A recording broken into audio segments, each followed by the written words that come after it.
तो आज का जो हमारा टॉपिक है वो है शब्द भेद।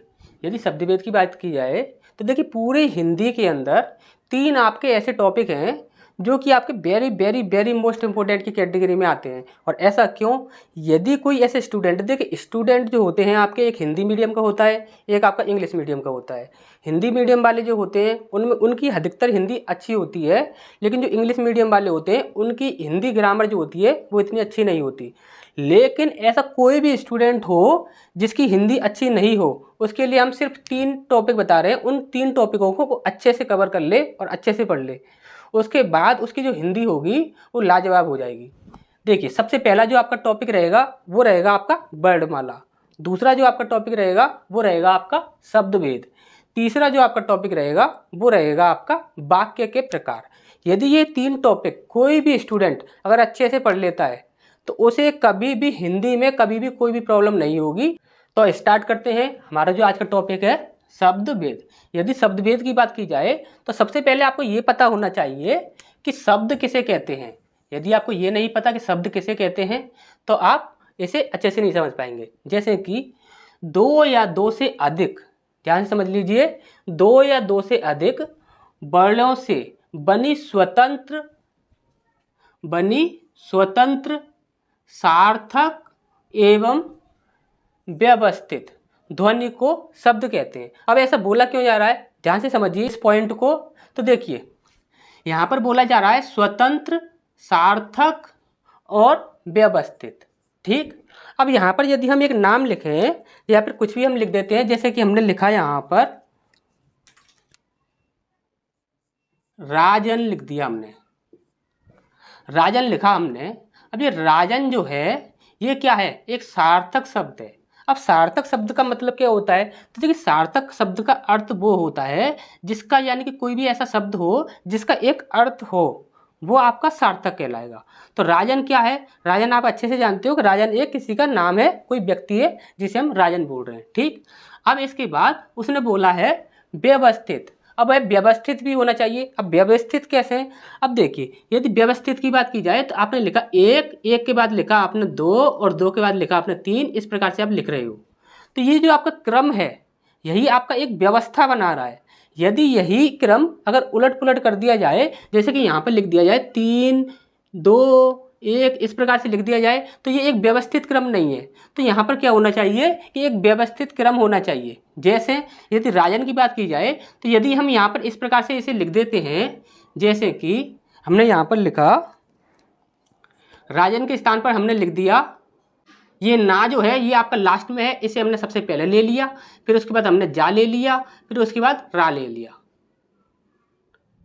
अब ये क्या हो गया, नजरा। नजरा का अर्थ क्या है? हमें तो राजन का अर्थ देना है ना, तो लेकिन राजन का अर्थ लिखेगा निकलेगा यहाँ से?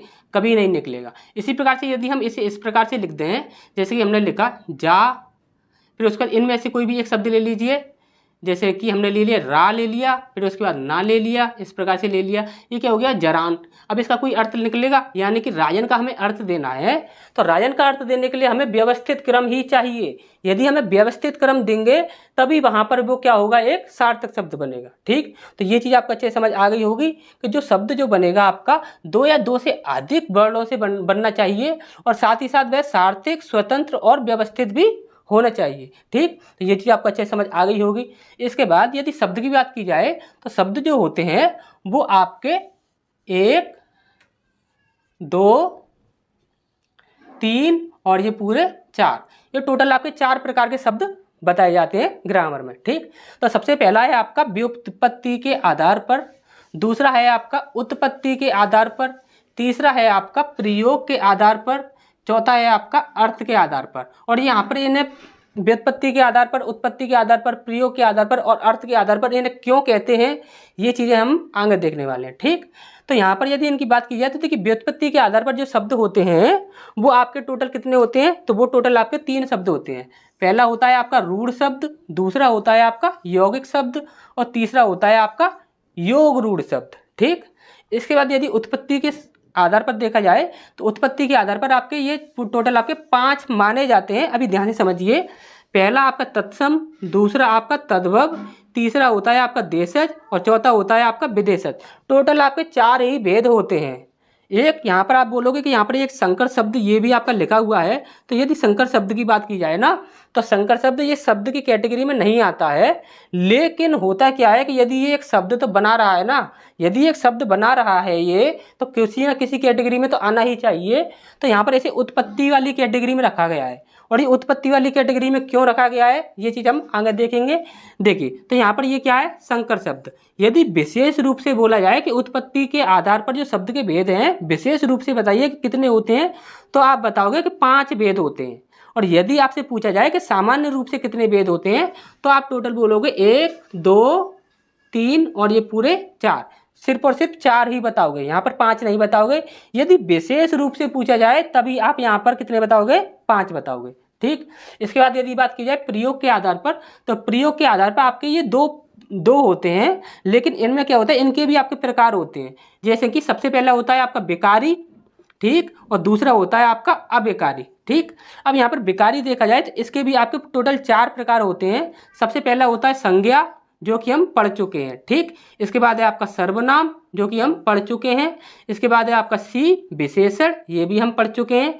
और यहाँ पर क्रिया, ये भी हम पढ़ चुके हैं। ठीक, इसके बाद अव्ययकारी। अब अव्ययकारी देखिए, अव्ययकारी जो होता है इसको हम अव्यय भी बोलते हैं। तो अव्यय जो है वो हमने पहले ही पढ़ा रखा है। आपको यदि नहीं पता कि अव्यय या अव्ययकारी क्या होता है, तो आप वहाँ पर जाकर चैनल पर जाकर प्लेलिस्ट में से जाकर ये वीडियो देख सकते हैं। तो देखिए, सबसे पहला होता है यहाँ पर क्रिया विशेषण। ठीक, दूसरा होता है आपका संबंध बोधक, तीसरा होता है आपका समुच्चय बोधक, और चौथा होता है आपका विस्मयादि बोधक। ठीक, तो इस प्रकार से ये आपका बेकारी शब्द जो होता है इसके भी आपके 4 प्रकार होते हैं, और जो अबेकारी जो होता है इसके भी आपके 4 प्रकार होते हैं। और यहाँ पर हमने ये वाले 4 जो प्रकार हैं ये भी हमने पहले ही पढ़ चुके हैं। ठीक, तो ये चीज़ें आपको पढ़नी है, तो आप चैनल पर जाकर आपकी हिंदी वाली जो प्लेलिस्ट होगी उसमें जाकर आप देख सकते हैं। ठीक, इसके बाद बात करते हैं अर्थ के आधार पर। तो अर्थ के आधार पर आपके 2 प्रकार के होते हैं, पहला सार्थक और दूसरा निरर्थक। ठीक, तो सार्थक जो होता है तो उसके भी आपके 4 प्रकार होते हैं। सबसे पहला होता है आपका एकार्थी,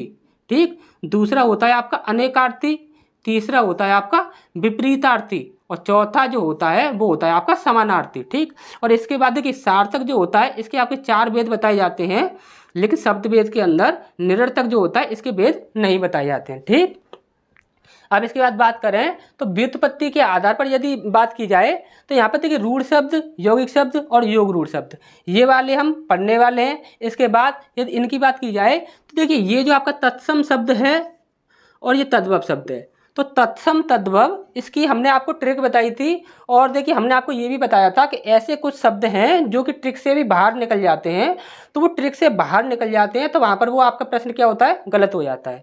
तो वहाँ पर वो ट्रिक से बाहर क्यों निकल जाते हैं, ऐसा कारण क्या है उनका, तो वो सारी ही चीज़ें हमने आपको तत्सम तद्भव वाली वीडियो में अच्छे से बताया था। ठीक, तो तत्सम तद्भव आपको पढ़ना है तो वो आप चैनल पर जाकर प्लेलिस्ट में आपकी वीडियो मिल जाएगी, आप वहाँ से देख सकते हो। ठीक, तो तत्सम तद्भव, ठीक, ये दोनों पॉइंट हम पहले ही पढ़ चुके हैं। इसके बाद देशज, विदेशज, संकर, ये वाले हमें पढ़ने हैं। ठीक, तो बाकी जितने हमने आपको बताए थे 1 2 3 और ये 4 पॉइंट हम यहाँ पर पढ़ चुके हैं। इसके बाद जो बाकी के आपके बचे हुए जो पॉइंट हैं ये सभी हम स्टार्ट करेंगे।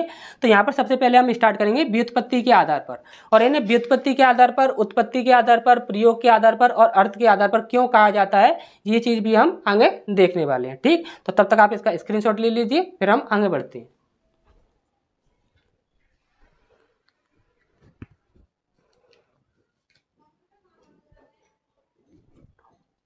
तो यहाँ पर हमें सबसे पहला पढ़ना है व्युत्पत्ति के आधार पर शब्द के भेद।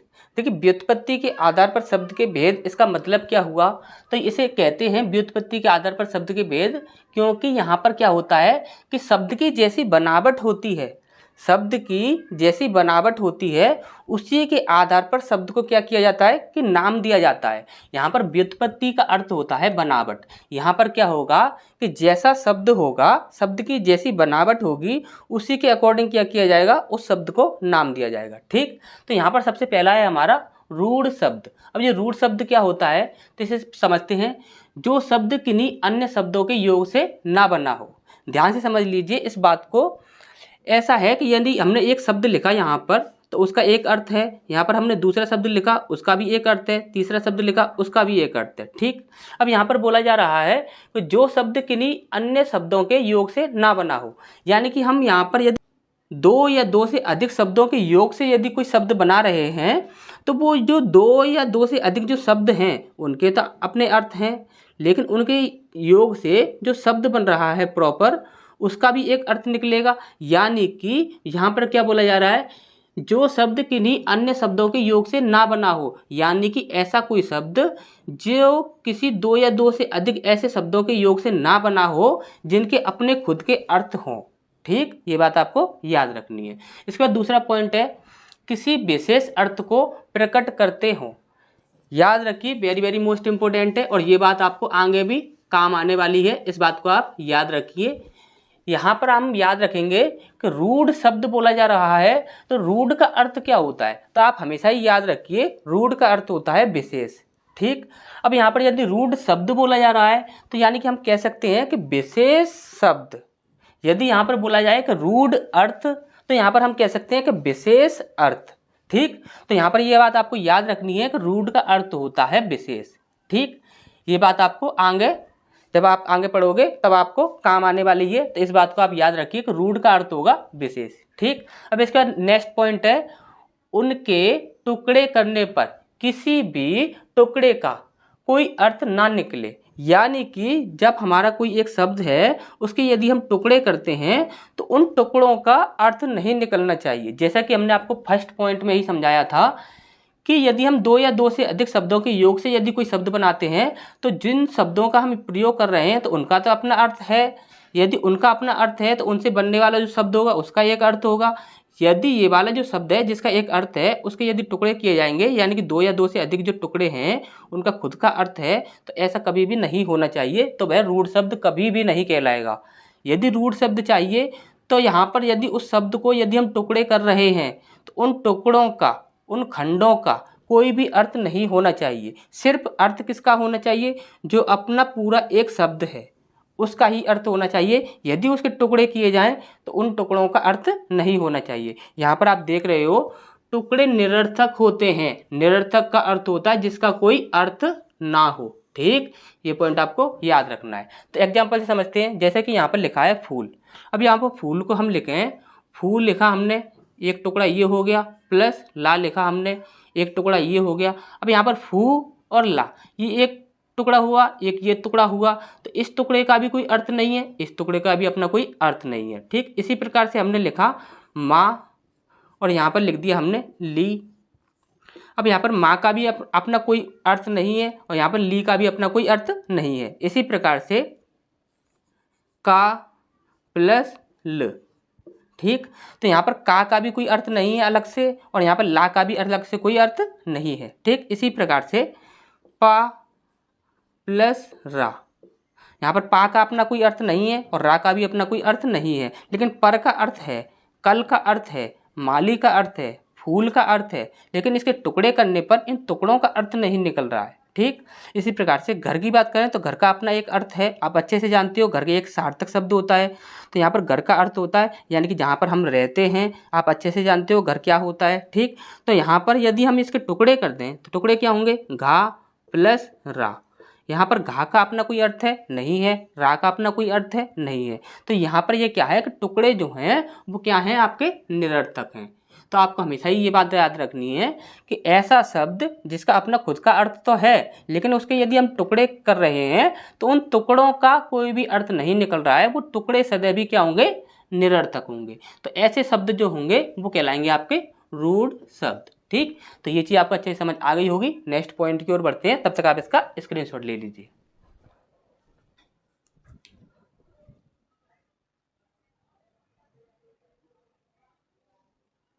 इसके बाद नेक्स्ट है हमारा दूसरा पॉइंट, यौगिक शब्द। अब ये यौगिक शब्द क्या होते हैं इन्हें समझ लेते हैं। अभी हमने पढ़ा था रूढ़ शब्द। जो रूढ़ शब्द था, यदि एक शब्द है उसके यदि हम टुकड़े कर रहे हैं तो उन टुकड़ों का अलग अलग अर्थ नहीं निकलना चाहिए। इसी प्रकार से यौगिक शब्द क्या होता है कि जो शब्द दो या दो से अधिक सार्थक शब्दों से मिलकर बने हों। जैसे कि यदि हमारा एक शब्द है तो वह शब्द यदि हम उस शब्द के टुकड़े कर रहे हैं तो उन टुकड़ों का भी अर्थ निकलना चाहिए। यानी कि दो या दो से अधिक यदि हम शब्दों का प्रयोग करके एक शब्द बना रहे हैं तो उन शब्दों का तो अर्थ होगा ही, साथ ही साथ जो नया शब्द बना है उसका भी एक अर्थ होगा। तभी वह क्या कहलाएगा, आपका यौगिक शब्द। ठीक, शब्द के टुकड़े सार्थक होते हैं। ठीक, ये बात आपको हमेशा याद रखनी है। ठीक, शब्द के टुकड़े कैसे होते हैं, सार्थक होते हैं। ठीक, तो यहाँ पर हम देखेंगे देवालय। देवालय का क्या होगा, ये होगा देव प्लस आलय। और हम यहाँ पर जानते हैं कि देव का अर्थ क्या होता है और आलय का अर्थ क्या होता है, दोनों का ही अर्थ अलग अलग होता है। और यहाँ पर जो नया शब्द बना है इसका भी एक अलग अर्थ होता है। इसी प्रकार से यहाँ पर है हिमालय। हिमालय का बनेगा आपका हिम प्लस आलय। ठीक, अब यहाँ पर हिमालय है, इसका एक अर्थ है और हिम का एक अर्थ है और आलय का भी एक अर्थ है। इसी प्रकार से देवदूत, देवदूत देव प्लस दूत। ठीक, दोनों का ही एक अलग अलग अर्थ है। इसी प्रकार से राजकुमार, यहाँ पर हम इसे बोलेंगे राजा का कुमार। ठीक, तो यहाँ पर इसका भी अर्थ है और इसका भी अर्थ है। ठीक, तो यहाँ पर आप देख सकते हो कि यहाँ पर ये जो शब्द है इसके यदि हम टुकड़े कर रहे हैं तो उनका अलग अलग अर्थ निकल रहा है टुकड़ों का। और यहाँ पर ये जितने भी आपके शब्द हैं उन शब्दों के यदि हम टुकड़े कर रहे हैं तो टुकड़ों का अलग अलग अर्थ निकल रहा है। तो यानी कि जब ऐसा शब्द होगा जिसके हम यदि टुकड़े करें और टुकड़ों का अलग अलग अर्थ निकले तो वहाँ पर वो क्या होगा, आपका यौगिक शब्द होगा। ठीक, तो ये चीज़ आपको अच्छे से समझ आ गई होगी। नेक्स्ट पॉइंट की ओर बढ़ते हैं, तब तक आप इसका स्क्रीनशॉट ले लीजिए।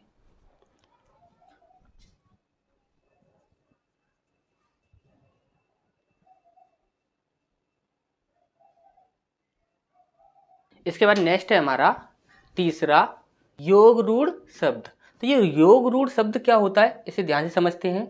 ये शब्द यौगिक तो होते हैं, ध्यान से समझ लीजिए, यौगिक तो होते हैं, यानी कि वे शब्द जो होंगे उनके टुकड़े की यदि किए जाएंगे तो उन टुकड़ों के अर्थ होने चाहिए। ठीक, सबसे पहला पॉइंट हमें ये याद रखना है। ठीक, तो ये शब्द यौगिक तो होते हैं किंतु सामान्य अर्थ ना प्रकट करके रूढ़, रूढ़ यानी कि विशेष अर्थ प्रकट करते हैं। अभी हमने आपको बोला था कुछ बात याद रखने के लिए कि रूढ़ का अर्थ होता है विशेष। रूढ़ का अर्थ क्या होता है, विशेष।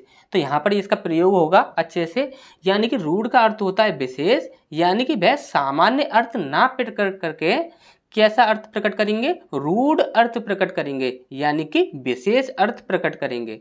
अब यहाँ पर हम कह सकते हैं इसे कि यह बहुब्रीहि समास के अंदर जो शब्द आते हैं, देखिए शॉर्ट ट्रिक इसकी यही है कि बहुब्रीहि समास के अंदर जो शब्द आते हैं वो आपके योग रूढ़ शब्द के अंदर आते हैं। जैसे कि आप यहाँ पर देख रहे हो, यहाँ पर लिखा हुआ है, तो यहाँ पर लिखा हुआ है अनंग लिखा हुआ है। अनंग का अर्थ क्या होता है, बिना अंग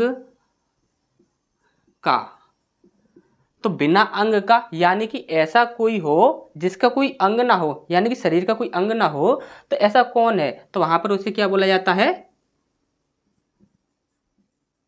कामदेव। कामदेव को बोला जाता है अनंग। ठीक, बिना अंग का। ठीक, इसके बाद है आपका, देखिए ये चीज आपको समझ लीजिए कि यहाँ पर देखिए ये एक शब्द है और यहाँ पर देखिए बिना अंग, इनका भी अर्थ निकल रहा है और साथ ही साथ इसका भी अर्थ निकल रहा है। तो यदि इसकी बात की जाए तो यहाँ पर ये होगा आपका सामान्य अर्थ, सामान्य अर्थ। ठीक, और यहाँ पर ये होगा आपका विशेष अर्थ। ठीक, यहाँ पर ये है आपका सामान्य अर्थ, ये है आपका विशेष अर्थ। और अनंग बोला जाता है, किसको बोला जा रहा है, कामदेव को। कामदेव को अनंग बोला जाता है, यहाँ पर इसका प्रयोग नहीं किया जाता है। ठीक, जैसा कि हमने बताया कि सामान्य अर्थ ना प्रकट करके विशेष अर्थ प्रकट किया जाता है। ठीक, तो यहाँ पर इस अर्थ को प्रकट किया जाता है हमेशा। ठीक, इस अर्थ को प्रकट नहीं किया जाता है। ठीक, ये चीज़ आप हमेशा ही याद रखेंगे। ठीक, अब इसका नेक्स्ट है आपका, यहाँ पर लिखा है मोदक प्रिय। तो मोदक प्रिय होता है, मोदक है प्रिय जिसको। ठीक, तो ये हो गया आपका सामान्य अर्थ। और विशेष अर्थ क्या होगा, तो मोदक हैं प्रिय जिसको किसको हैं, तो वो क्या हो जाएंगे आपके गणेश भगवान। ठीक, तो यहाँ पर ये मोदक प्रिय बोला किसको जाता है, तो बोला जाता है आपको गणेश को। ठीक, इसके बाद है आपका पंकज। पंकज को बोलते हैं हम कीचड़ में उत्पन्न होने वाला। ठीक, कीचड़ में उत्पन्न होने वाला, पंकज को क्या बोला जाता है, कीचड़ में उत्पन्न होने वाला। तो कीचड़ में उत्पन्न होने वाला क्या होता है, आप अच्छे से जानते हो, उसे क्या कहते हैं, कमल कहते हैं। ठीक, तो यहाँ पर पंकज किसे बोला जाता है, कमल को बोला जाता है। ठीक, इसके बाद है आपका दशानन। ये तो आपको अच्छे से पता ही होगा, दशानन होता है 10 हैं आनन जिसके, 10 हैं आनंद जिसके, और वो होता कौन है, तो आपको अच्छे से पता है कौन है, रावण। ठीक, तो ये चीज़ आपको अच्छे से समझ आ गई होगी। नेक्स्ट पॉइंट की ओर बढ़ते हैं, तब तक आप इसका स्क्रीनशॉट ले लीजिए।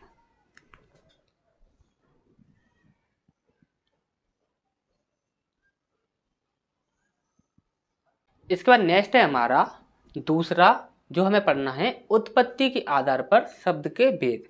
अब आप अच्छे से जानते हो कि उत्पत्ति किसे कहते हैं। उत्पत्ति कहते हैं जब हम किसी चीज़ का निर्माण करते हैं अपनी आवश्यकता के अनुसार।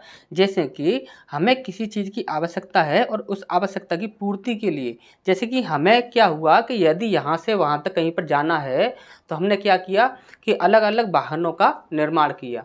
तो इसी प्रकार से जब हमें किसी चीज़ की आवश्यकता होती है तो उसका निर्माण किया जाता है, तो निर्माण ही कहलाता है आपका उत्पत्ति। अब इसी प्रकार से निर्माण के आधार पर ही आवश्यकता हमें पड़ी जिन जिन चीज़ों की, और उन चीज़ों को हमने बनाया, और बनाने के बाद उनको प्रयोग करने के लिए जिन शब्दों का हम प्रयोग करते हैं उन्हीं को कहते हैं हम उत्पत्ति के आधार पर शब्द के भेद। यहाँ पर आप देखोगे तो यहाँ पर ऐसे शब्द मिलेंगे जो कि आप हमेशा प्रयोग में लाते हो। अधिकतर जो होता है कि वो हमेशा ही आप क्या करते हो, प्रयोग में लाते हो, लेकिन वो सारे ही शब्द क्या होते हैं, आपकी भाषाओं के अकॉर्डिंग होते हैं। एक भाषा में उस शब्द को ये बोला जा रहा है तो दूसरी भाषा में उस शब्द को ये बोला जा रहा है। तो यानी कि क्षेत्र का भी प्रभाव पड़ता है और अलग अलग प्रभाव पड़ता है, और अलग अलग प्रभाव किस प्रकार से पड़ता है वो चीज़ हम साथ के साथ देखते चलेंगे। तो यहाँ पर है आपका देशज शब्द। तो देशज शब्द क्या होगा, देखिए यहाँ पर हम बता दें उत्पत्ति के आधार पर, जैसे कि हमने बताया था टोटल आपके 4 प्रकार के होते हैं, और यहाँ पर हमने ये जो होता है तत्सम शब्द और ये तद्भव शब्द, ये पहले से ही आपको पढ़ा रखा है इन डिटेल में। यदि आपने ये ना देखे हों तो आप देख लीजिएगा। यहाँ पर हम आपको बताएंगे देशज शब्द और विदेशज शब्द। ठीक, तत्सम तद्भव की वीडियो पहले से ही पड़ी हुई है, वो आप पहले से ही देख लीजिए, और देशज और विदेशज अभी हम यहाँ पर पढ़ाने वाले हैं। ठीक, तो सबसे पहला हम यहाँ पर पढ़ रहे हैं देशज शब्द।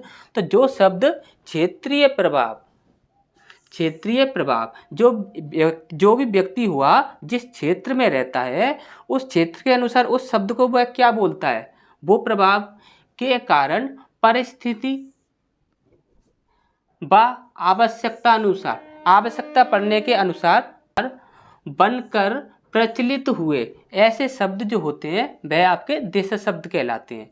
जो शब्द बोलचाल तथा देश की अन्य भाषाओं से ग्रहित हों। ठीक, तो यहाँ पर आप देखोगे तो देखिए यहाँ पर एक और बात जान लीजिए, भारत जो हमारा देश है यहाँ पर कोई भी राष्ट्रीय भाषा नहीं है।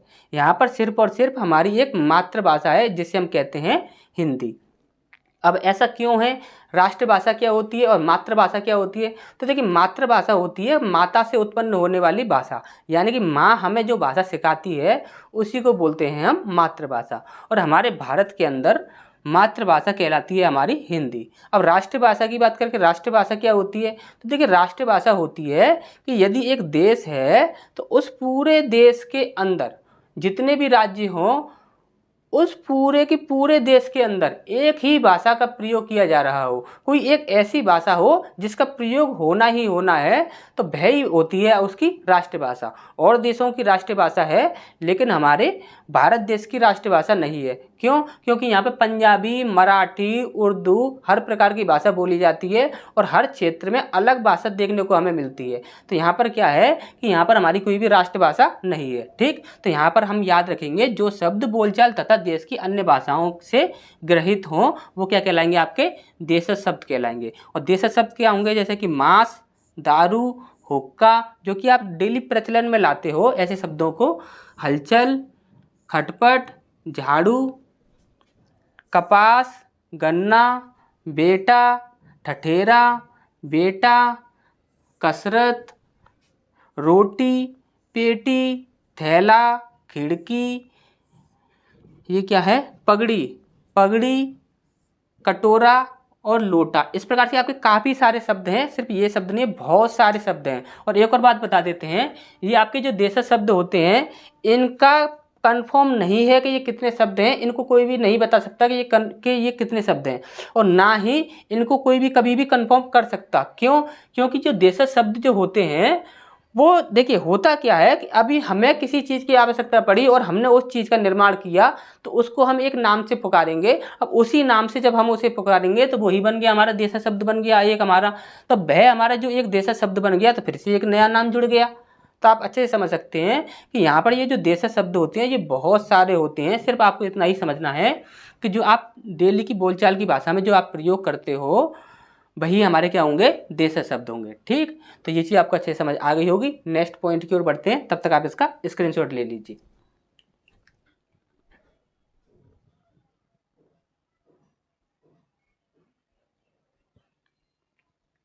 तो इसके बाद नेक्स्ट पॉइंट है हमारा विदेशी या विदेशज शब्द। तो ये क्या होते हैं?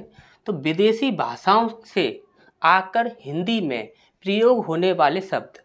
देखिए हम इसे कह सकते हैं कि जो विदेशी लोग थे उन लोगों की जो भाषा थी, जब हम विदेशी लोगों के संपर्क में आए तो उन विदेशी लोगों के संपर्क में आए तो उनकी जो भाषा थी वो भी हमारे संपर्क में आई। तब उनकी जो भाषा हमारे संपर्क में आई तो उनकी भाषाओं से कुछ शब्द जो है वो हमने हिंदी में ही ले लिए, यानी कि हम उसे प्रयोग में लेने लगे। तो वही शब्द क्या होते हैं? आपके विदेशी या विदेशज शब्द। ठीक, जैसे कि यहाँ पर सबसे पहला है हमारा अंग्रेजी। तो अंग्रेजी के होते हैं जैसे कि college, pencil, radio, television, doctor, pen, letter box, ticket, machine, cycle और बोतल। ठीक, ये सभी क्या है? आपके अंग्रेजी के हैं। इस प्रकार से हैं आपके फारसी के। तो फारसी के क्या है? अनार, चश्मा, दुकान, दरबार, जमींदार, नमक, बीमार, बर्फ, नमूना, रूमाल, आदमी, गंदगी। ठीक, इसी प्रकार से अरबी भाषा के जो शब्द हैं वो हैं आपके अमीर, गरीब, औलाद, कलम, कानून, खत, फ़कीर। इसके बाद है आपका रिश्वत, औरत, कैदी, कत्ल, मालिक। ठीक, इसके बाद है आपका तुर्की भाषा के जैसे कि कैंची, चाकू, तोप, बारूद, लाश, दरोगा, बहादुर, चाबी, गमला, कॉफ़ी, फीता, तौलिया, साबुन, तंबाकू, तिजोरी। ठीक, इसके बाद है आपका फ्रांसीसी भाषा के। तो फ्रांसीसी भाषा के क्या हैं आपके? जैसे कि पुलिस, लीची, चाय, पटाखा, इस प्रकार से। इसके बाद है आपका यूनानी भाषा के। तो यूनानी भाषा के हैं आपके टेलीफोन, टेलीग्राफ, डेल्टा। ठीक, इसी प्रकार से जापानी के रिक्शा। रिक्शा जो शब्द है वो आपका जापानी भाषा का शब्द है। और यहाँ पर बॉम्ब जो शब्द है आपका वो आपका डच का है। ठीक, तो ये चीज़ आपको अच्छे से समझ आ गई होंगी। नेक्स्ट पॉइंट की ओर बढ़ते हैं, तब तक आप इसका स्क्रीनशॉट ले लीजिए।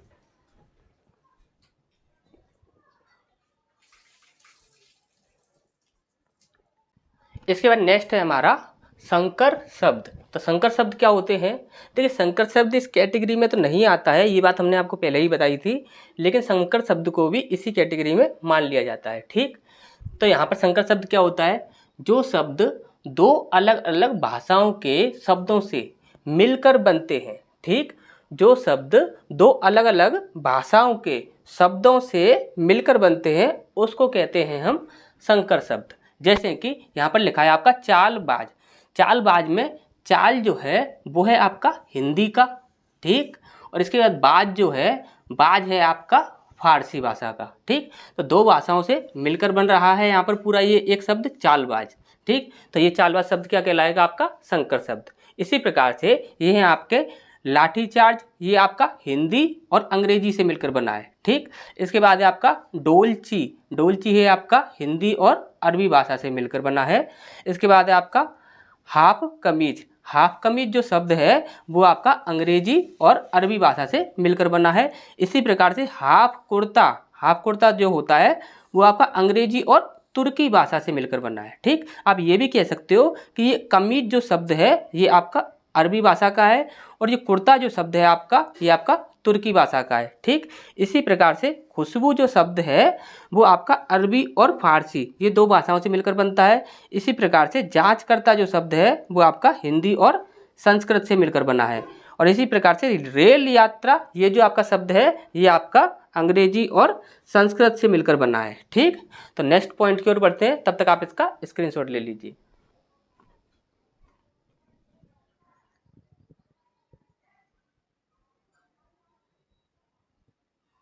इसके बाद नेक्स्ट पॉइंट है हमारा, हमें पढ़ना है चौथा, अर्थ के आधार पर शब्द के भेद। और देखिए प्रयोग के आधार पर शब्द के जितने भी आपके भेद होते हैं वो सभी हमने आपको पहले ही पढ़ा रखे हैं। अब जैसे ही ये वीडियो कंप्लीट होगा तो आपको वीडियो के लास्ट में ही डिस्प्ले पर ही एक वीडियो की प्लेलिस्ट दिखेगी हिंदी ग्रामर की। आप उसमें जाकर ये सारी ही वीडियो जो भी आपकी प्रयोग के आधार पर है वो सभी आपको वहाँ पर मिल जाएंगे। और हमने आपको बोला था कि जो संकर शब्द जो होते हैं आपके वो आपके ये जो आपकी उत्पत्ति के आधार पर जो शब्द के भेद होते हैं इस कैटेगरी में संकर शब्द जो होते हैं वो क्यों रखे जाते हैं। तो ये चीज़ आप जान लीजिए, हमने आपको बोला था कि हम आपको बाद में बताएंगे। तो देखिए ऐसा होता है कि उत्पत्ति के आधार पर जो शब्द के भेद होते हैं उसमें जो अधिकतर जो शब्द जो होते हैं वो हमारे वही शब्द होते हैं जो कि भाषाओं से आए हुए हों, और दूसरा जो हम रोज़मर्रा की ज़िंदगी में बोलचाल की ज़िंदगी में बोलचाल के लिए हम इसे प्रयोग करते हैं। ठीक, तो ऐसे ही सारे वो शब्द होते हैं। और वहाँ पर जो संकर शब्द होते हैं वो भी आपके ऐसे ही शब्द होते हैं जो कि आप रोज़मर्रा की ज़िंदगी में आप उन्हें बोलचाल में प्रयोग करते हो, और दूसरा वह भी आपके भाषाओं से आए हुए ही शब्द होते हैं। तो इस प्रकार से क्या होता है कि इन्हें भी हम इसी कैटेगरी में रख लेते हैं। ठीक, तो यहाँ पर हमें लास्ट समझना है चौथा, अर्थ के आधार पर शब्द के भेद। यहाँ पर पहला होता है आपका सार्थक और दूसरा होता है आपका निरर्थक। ठीक, तो यहाँ पर सार्थक क्या होते हैं? तो वे शब्द जिसका कोई एक अर्थ हो, जिसका कोई एक अर्थ हो उसे हम सार्थक शब्द कहते हैं। और निरर्थक शब्द ऐसा शब्द जिसका कोई अर्थ ना हो उसे हम निरर्थक शब्द कहते हैं। जैसे कि रोटी, रोटी आपको पता है कि रोटी क्या होती है। ठीक, तो रोटी का एक अर्थ होता है, लेकिन रोटी बोटी हम इस प्रकार से देखिए काफ़ी सारे शब्दों को ऐसे बोलते हैं, लेकिन जो शब्द पहले बोला जाता है उसका तो अर्थ होता है, लेकिन जो शब्द बाद में बोला जाता है उसका अर्थ नहीं होता है। जैसे कि हम बोलते हैं रोटी सोटी ले आओ, या रोटी बोटी ले आओ, या खाना बाना ले आओ, या पानी सानी ले आओ। ठीक, इस प्रकार से हम बोलते हैं। तो यहाँ पर देखोगे आप, रोटी ये एक सार्थक है, बोटी ये एक निरर्थक है, घर ये एक सार्थक है, बार ये आपका निरर्थक है। ठीक, ऐसे बोलते हो ना आप, घर बार। ठीक, इसी प्रकार से पानी बानी, फल बल। ठीक, इसी प्रकार से खाना बाना, गाड़ी बाड़ी, अलग थलग, चाय बाय। ठीक, तो इस प्रकार से ये शब्द होते हैं। अब हमने आपको बताया था कि जो सार्थक जो शब्द होते हैं इसके आपके भेद होते हैं। तो हमने आपको 4 भेद बताए थे, वैसे आपके और भी आपके भेद होते हैं, लेकिन मुख्य रूप से हम 4 भेदों को ही पढ़ते हैं। ठीक, तो उन्हें हम देख लेते हैं, तब तक आप इसका स्क्रीनशॉट ले लीजिए।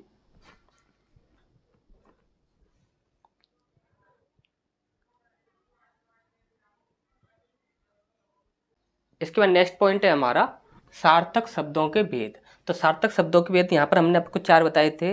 आपके और भी भेद होते हैं जो कि हम इन कैटेगरी में नहीं रखते। जैसे कि आपके होते हैं कि अनेक शब्दों के लिए एक शब्द, जो कि हम बोलते हैं वाक्य के लिए एक शब्द, या वाक्यांश के लिए एक शब्द, इस प्रकार से भी हम बोलते हैं। तो आपके और भी काफ़ी भेद होते हैं, लेकिन हम यहाँ पर सिर्फ चार ही जो भेद हैं आपके सिर्फ वही पढ़ते हैं हम। ठीक, तो यहाँ पर सबसे पहला है आपका एकार्थक। तो एकार्थक क्या होता है? जिसका केवल एक अर्थ हो वो आपका एकार्थक कहलाएगा। जैसे कि घर, पर्वत, बुढ़ापा, हिंदी, पुस्तक। ठीक, इसके बाद है आपका अनेकार्थक। अनेकार्थक क्या होगा?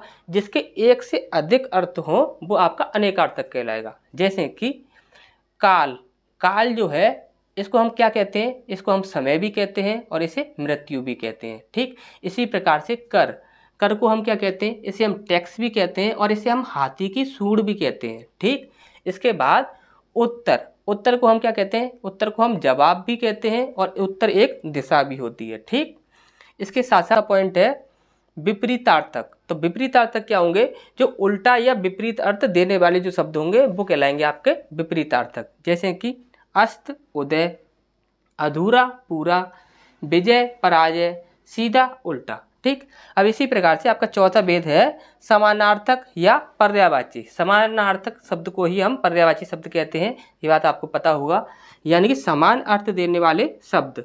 जैसे कि जो कमल का अर्थ देते हैं वो क्या है आपके, जलज, पंकज, कंज, अंबुज, धीरज। ठीक, इस प्रकार से और भी होते हैं।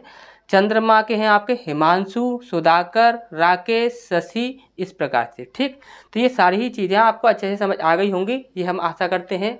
तो जो भी आपके पॉइंट हैं जो कि आपको नहीं पढ़ाए गए हैं वो सारे ही पॉइंट आपको डिस्प्ले पर ही आपको ये प्लेलिस्ट दिख जाएगी, जो कि हिंदी ग्रामर की पूरी एक प्लेलिस्ट है, उसमें जाकर आप सारे ही टॉपिक पढ़ सकते हैं। ठीक, तो मिलते हैं फिर नेक्स्ट क्लास में नेक्स्ट टॉपिक के साथ।